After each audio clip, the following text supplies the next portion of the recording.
என்பது பொடியாகி போகலாம்.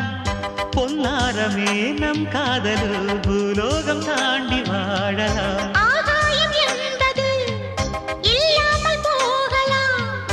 ஆனால் நம் நேசமே ஆகாயம் தாண்டி வாழலாம். அவள் ஈரமாகி கரையாட்சி காதலை